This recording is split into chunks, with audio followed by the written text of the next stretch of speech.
हमारे स्तर से जो भी सहयोग होगा मैं निश्चित तौर पर करूंगा और प्रति वर्ष मैं 11,000 रुपया इस आयोजन के लिए मैं सांसद रहूं। कुशवाहा जिंदाबाद। छोड़ो ना भाई जिंदाबाद यार, 11,000 में जिंदाबाद क्या मतलब है।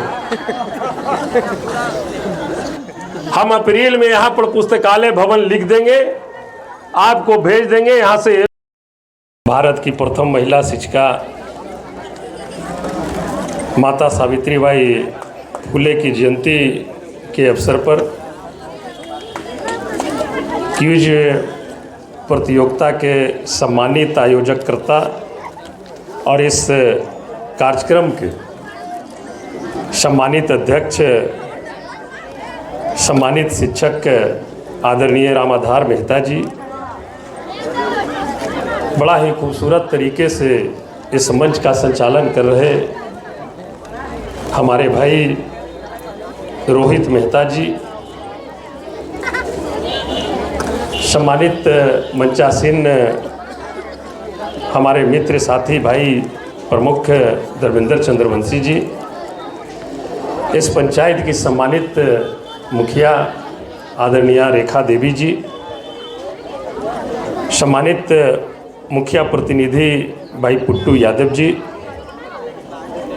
पूर्व मुखिया आदरणीय श्रीमती सावित्री सिंह जी, सम्मानित मुखिया डुंगरी रविंदर यादव जी, वरिष्ठ नेता और सम्मानित प्रोफेसर डॉक्टर रमेश यादव जी, आदरणीय उदय उज्ज्वल जी, हमारे बड़े भाई समाज सेवी और वरिष्ठ नेता आदरणीय बैजनाथ मेहता जी, पैक्स अध्यक्ष पुटुस मेहता जी, आदरणीय सरजू मेहता जी, जिला अध्यक्ष भीम आर्मी आदरणीय करण पासवान जी,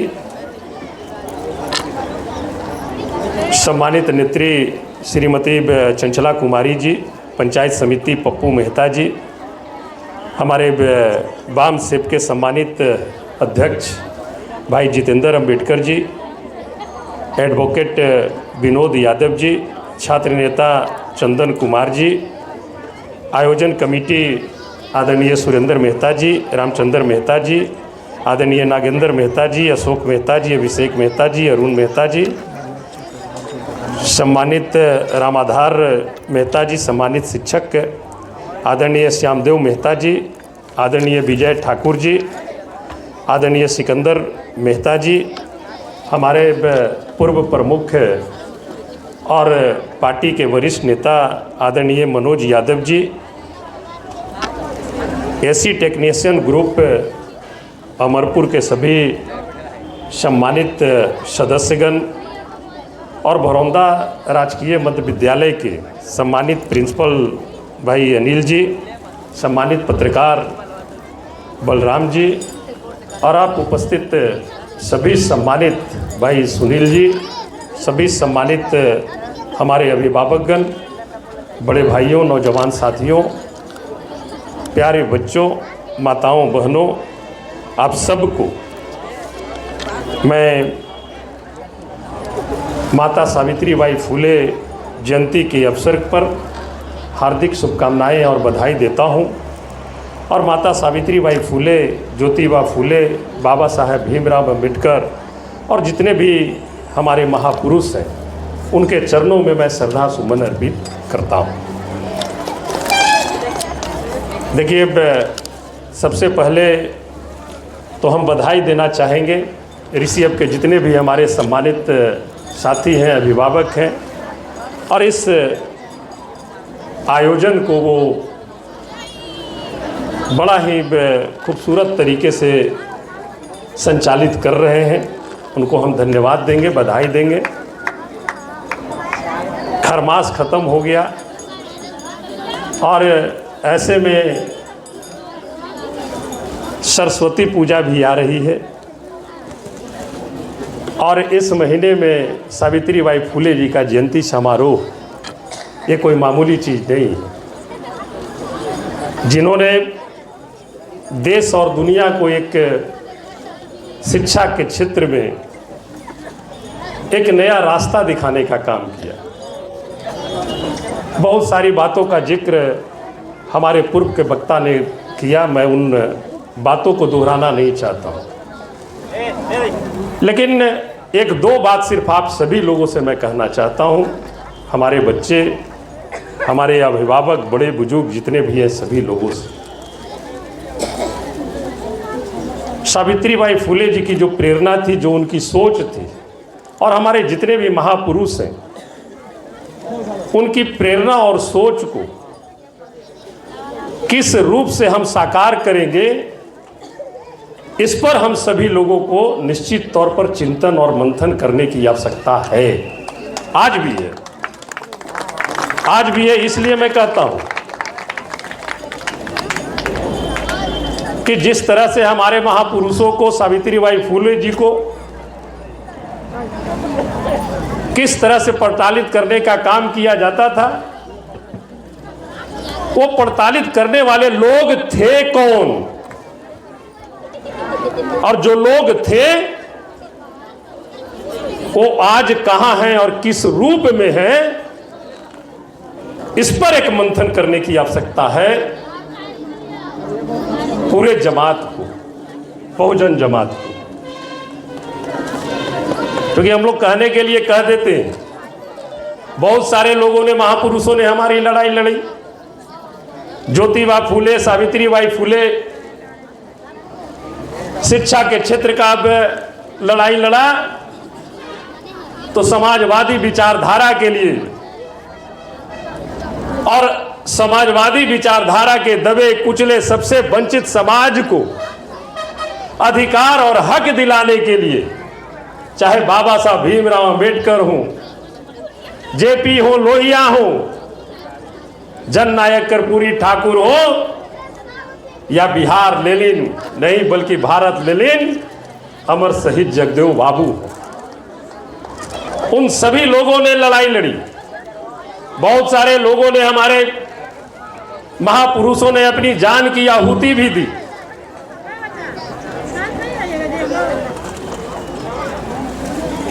तो हमें इस पर विचार करने की आवश्यकता है कि जिसके लिए हमारे महापुरुषों ने लड़ाई लड़ी, अपनी कुर्बानियां दी, उनकी विचारधारा को हम कैसे इस धरती पर सही तरीके से उतार पाएंगे, कैसे हम उनसे लड़ पाएंगे। क्योंकि पहले की लड़ाई एक दूसरा रूप था। पहले की लड़ाई जो थी, उस लड़ाई को, जिनसे हमारी लड़ाई थी, वो समझ चुके कि जिस रूप में हम पहले सताया करते थे या उनके अधिकार का हनन किया करते थे, अब उस रूप में हम उसके अधिकार का हनन नहीं कर सकते हैं। इसलिए उन तमाम लोगों ने रास्ता बदल दिया। रास्ता क्या बदल दिया? और इन तमाम चीजों को सही रूप से सरजमी पे उतारने का एक ताकत हमारे बाबा साहब भीमराव अंबेडकर ने आप सभी लोगों को, हम सभी लोगों को दिया है साथी। और वो ताकत है, चाहे अडानी अडवाणी का बेटा हो या सबसे निचला पंक्ति में बैठने वाला कोई इंसान हो, वो अधिकार है वोट का अधिकार, वोट का अधिकार। ये अधिकार ही एक ऐसी अधिकार है आपकी जिसमें कोई भेदभाव नहीं है। हर एक व्यक्ति का अधिकार सम्मान्य है, चाहे कितनों बड़ा अमीर घराने का कोई लोग हो या गरीब घराने का लोग हो, हर एक के वोट का अधिकार एक। उस अधिकार को हम लोगों को पहचानना होगा साथी। और जिस तरीके से जो जुल्म करने वाले लोग थे, जो अपना हम लोगों पर शासन करने का नजरिया बदला है, उसके नजरियों को समझते हुए हमको उसी रूप में उसे जवाब देने की आवश्यकता है, जवाब देने की। निश्चित तौर पर शिक्षा जो है हमारे बच्चे बच्चियां अगर शिक्षित हम लोग हो जाते हैं तो बहुत हद तक के हम अंधविश्वास से भी लड़ सकते हैं और भी जो समाज में त्रुटियां हैं उसे भी हम दूर कर सकते हैं। लेकिन हमारे आज भी लोग अंधविश्वास में ज्यादा विश्वास रखते हैं। आज भी लोग जो इस चीज को हम लोगों के ऊपर थोपने का काम करते थे, आज उस चीज को दूसरे रूप में थोप रहे हैं।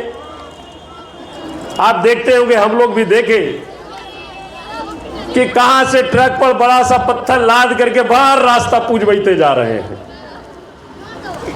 भाई अगर सिर्फ आपको पूजने से ही आपको सब कुछ हासिल हो जाए तो मैं तो समझता हूं कि फिर और कुछ करने की जरूरत ही नहीं। हम ये जरूर कहेंगे, हम लोग इंसान घर में पैदा लिए हैं, सबसे बड़ा चीज होता है वो है कर्म। कर्म ही महान है साथी। और हम देखते हैं भगवान तो हम सभी के कन कन में है। कहीं पर कोई गिर गया, कोई एक्सीडेंट हो गई और उस बीच अगर कोई भी व्यक्ति वहां पर पहुंच जाता है और उसको उठा करके अगर हॉस्पिटल पहुंचा देता है, उसे मदद करता है, तो वो व्यक्ति जरूर कहता है यह तू तो हमरा लगी भगवान बन के चले लो। तो कर्म महान है। कर्म की चिंता फल की इच्छा मत करियो इंसान, जैसा कर्म करोगे वैसा। वाह क्या बात है। मन चंगा तो कठौती में गंगा। ये समझने की बात है। आपने हमारे अभी साथी ने कहा कि आजादी के बाद पहली बार यहां से 90% का बेटा यहां से सांसद प्रतिनिधि के रूप में आपके बीच से नेतृत्व करने का मौका दिया है।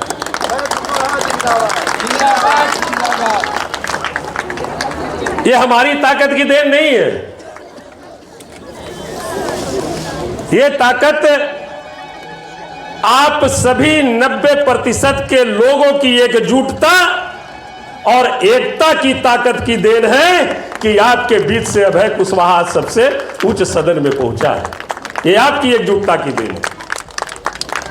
इसलिए एकजुट रहिए और समझिए कि किस रूप में हमें हर एक क्षेत्र में आगे आना है। लोकतंत्र में हम कैसे हम अपने आप को स्थापित करें। लोकतंत्र से ही सारा चीज चलता है। आप अगर सत्ता में काबिज हैं तो निश्चित तौर पर आप अपने महापुरुषों की जो विचारधारा है, जो उनकी सोच थी, उसे आप निश्चित तौर पर आप सरजमी पे लागू कर सकते हैं, सरजमी पे आप पहुंचा सकते हैं। लेकिन आप सत्ता से अगर दूर हैं तो मैं समझता हूं कि यह संभव नहीं है। हमारे राजा राम माननीय सांसद जी बहुत सारी बातों का जिक्र कर रहे थे, मैं उन बातों को नहीं दोहराना चाहता हूं, लेकिन हम सिर्फ एक चीज जरूर कहना चाहते हैं कि आप अपनी ताकत को समझें। और ये जो लोग, मुट्ठी भर के लोग जो पूरे पर जो शासन चलाना चाहते हैं, उस चीज को समझते हुए उस टाइम में जब जरूरत हो तो किन्हीं की बातों में मत आइए और पूरी तरह से 90% के लोग एकजुट होकर के आप अपने हक और अधिकार, आपके हक और अधिकार की और आपके बारे में जो सोचता है उसके साथ खड़े रहने की जरूरत है। साथ खड़े रहने की जरूरत है। आप लोग जब हमें लोकसभा में भेजा तो हम बहुत तरह की बात लोकसभा में करते रहते हैं, बात आपकी उठाते रहते हैं, लेकिन सुनने वाला कौन है? सुनता है और निकाल देता है। हम कहते हैं कि आप गरीबी उन्मूलन की बात करते हो। ये सरकार ये कहती है कि हम 75 करोड़ लोगों को फ्री में 5 किलो अनाज देते हैं। मैं मानता हूं, अच्छी बात है ये। अगर आप फ्री में 5 किलो अनाज दे रहे हो और आप ये भी चिन्हित किए हो कि वो गरीबी रेखा से नीचे बसर करने वाला परिवार है, इसलिए मैं 5 किलो अनाज दे रहा हूं। जब वो गरीब है, गरीबी रेखा से नीचे बसर करने वाला परिवार है, तो जब गरीब है और वो कहीं भी खरीदारी करने के लिए अपने खून पसीने की कमाई के पैसे की अगर 1000-2000 रुपये की भी वो महीना में अगर खरीदारी करता है, तो उस पर आप जीएसटी क्यों लेते हो जीएसटी?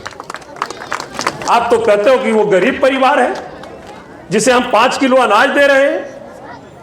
अगर वो गरीब परिवार है तो उस गरीब परिवार से जिसे आप 5 किलो फ्री में अनाज दे रहे हो, तो उससे जीएसटी लेने का अधिकार आपको नहीं है। आप उसको जीएसटी फ्री का एक कार्ड निर्गत कर दो। वो कहीं भी जाएगा, गरीब परिवार कोई भी सामान खरीदने के लिए, तो अपना कार्ड दिखाएगा कि ये देखो सरकार हमें जीएसटी फ्री का कार्ड दिया है, क्योंकि हम गरीबी रेखा से नीचे बसर करते हैं, इसलिए हमारा 5%, 18%, किसी में 28% जो जीएसटी लगता है, वो तो कम से कम छूट मिलेगा। तो आप ये कर दीजिए ना। तो कोई जवाब नहीं देते हैं इस पर। आप समझ लीजिए, हम ज्यादा उदाहरण नहीं देंगे, इसी बात पर हम एक उदाहरण देते हैं। 5 किलो अनाज वो फ्री में दे रहे हैं, और कोई भी गरीब परिवार जो है, जो मजदूरी करने वाले हो, जो दिहाड़ी करने वाले हैं, जो 250 रुपया प्रतिदिन, कोई 500 रुपया प्रतिदिन कमाने वाले जो लोग हैं, अगर महीना में 2000 का भी खरीदारी करते हैं, तो जीएसटी के रूप में उनसे 360 रुपया वसूल लिया जाता है और 5 किलो अनाज फ्री दे दिया जाता है। तो ये किस तरह का गरीबी उन्मूलन की बात की? किस तरह की बात आप करते हो? ऐसे कई को उदाहरण है। बहुत तरह की चीजें आएगी। जब चुनाव आएगा, वोट का बारी आएगा, तो आपके हक और अधिकार के लिए वो बोलेंगे। लेकिन साथ ही मैं ये जरूर कहूंगा कि क्षणिक लाभ के लिए आप अपने हक और अधिकार को गिरवी रखने का काम कदापि मत कीजिएगा, ये मैं आग्रह करना चाहता हूं। अभी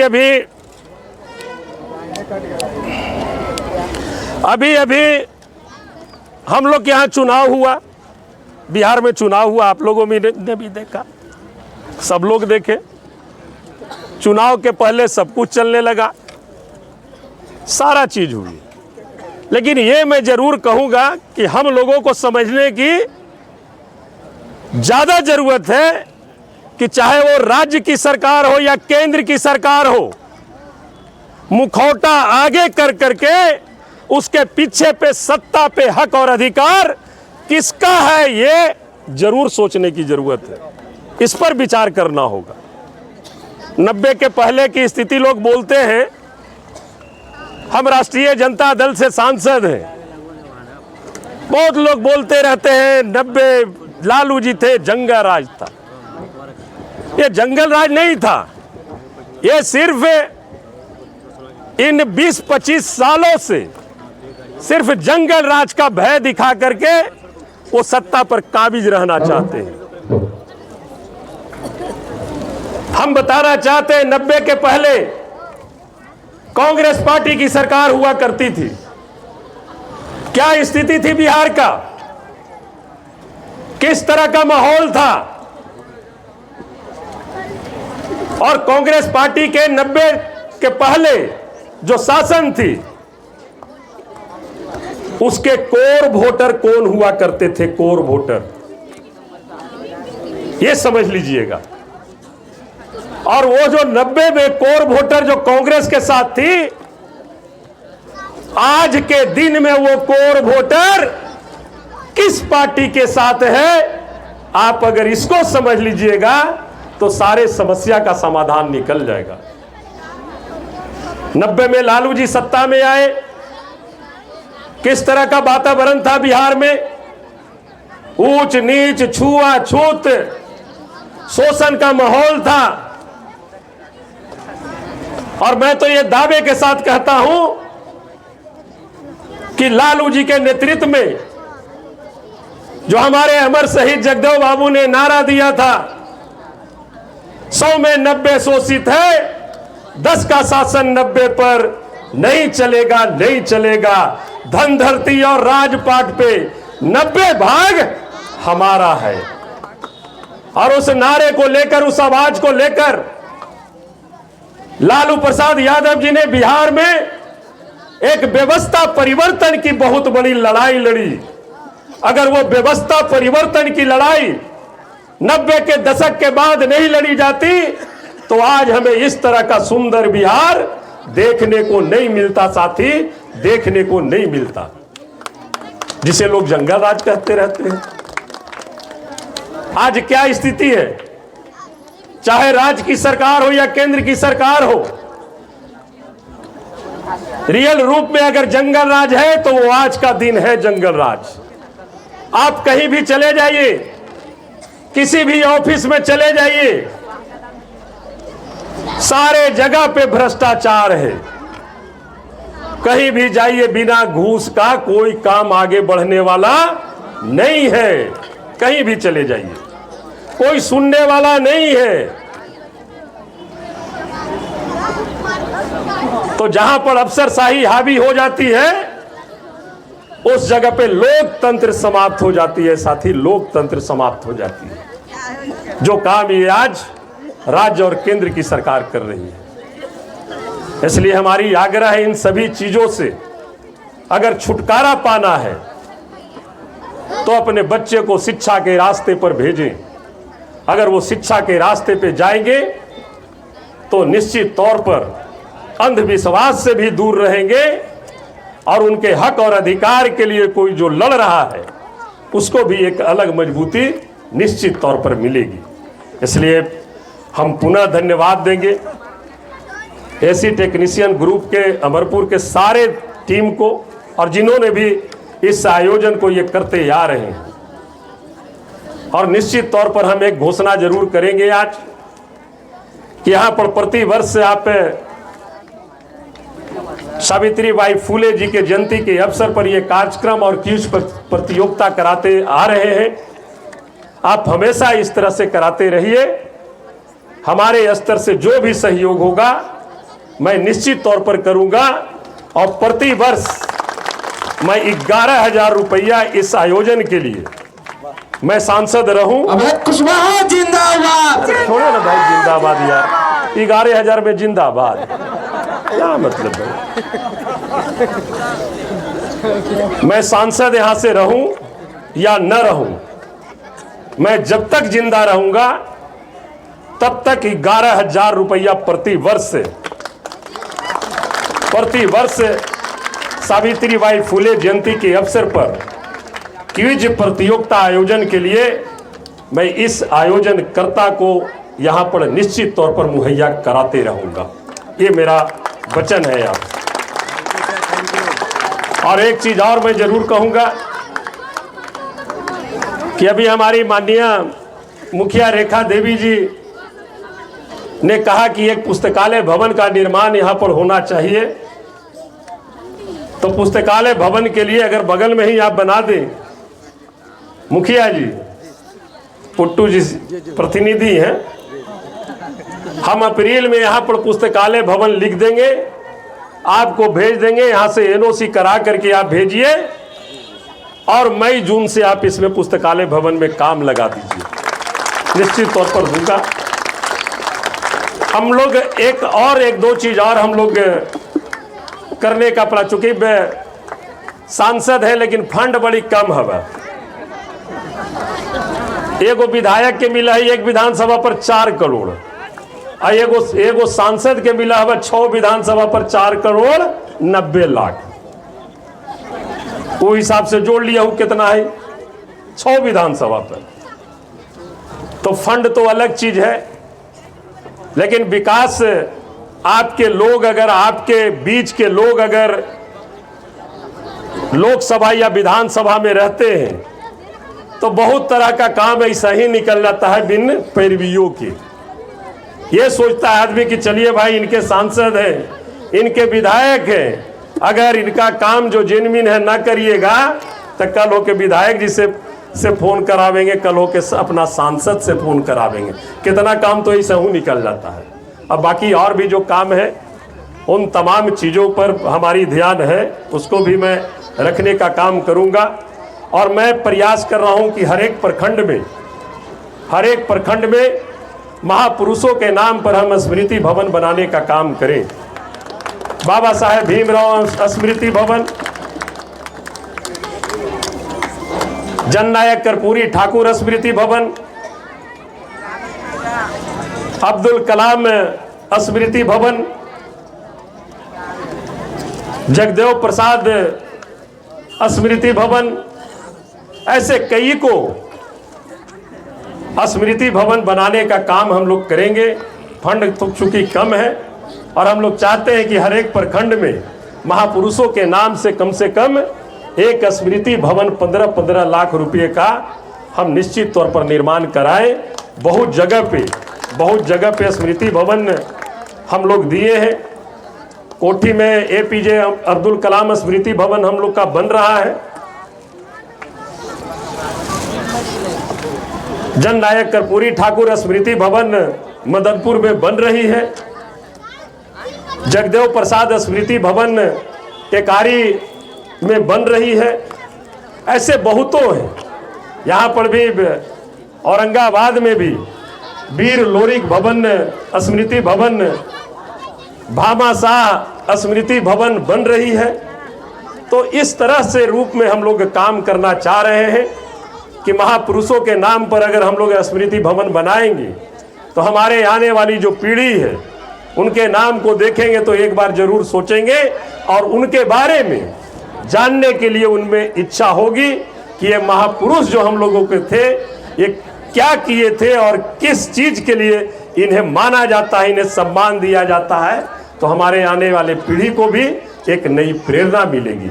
इस तरह से हम लोग कर रहे हैं। और बाकी पिछली बार हम आए थे ऋषियब में उस साइड वाला रोड देखने के लिए, जब मिले थे रोड के लिए हम लोग स्कूटी भी इंजीनियर को बुला करके उसको बोला है कि सवाल आप इसको न्यू हैबिटेशन में इसका सर्वे कराएं। पानी का, सिंचाई का सारी व्यवस्था के लिए हम लोग लगे हुए हैं। औरंगाबाद में मेडिकल कॉलेज जल्दी से बने, इसके लिए भी हम लोग लगे हुए हैं। ये जो आपका हमारा NH 139 है, इसका 4 लेन निश्चित तौर पर हो, उसके लिए भी हम हर संभव प्रयास कर रहे हैं। आपका बिहटा से औरंगाबाद जो रेलवे लाइन परियोजना थी वो फाइनल हो चुका है। लगभग 3742 करोड़ की लागत से उसका निर्माण होने वाला है। तो ऐसे कई को योजनाएं हैं जिसमें हम लोग प्रयास करते आ रहे हैं और करेंगे। और जो जिम्मेवारी आपने हमें दी है उसे निष्ठापूर्वक, ईमानदारी पूर्वक हर संभव प्रयास करूंगा कि आप के सम्मान में किसी प्रकार का कोई ठेस न पहुंचाते हुए अपने काम को अंजाम तक पहुंचाऊं। बहुत बहुत धन्यवाद। हम पुनः सावित्रीबाई फुले, ज्योतिबाई फुले जी के चरणों में अपना नमन करते हुए अपनी वाणी को विराम देता हूं। जय हिंद, जय बिहार। बहुत बहुत धन्यवाद।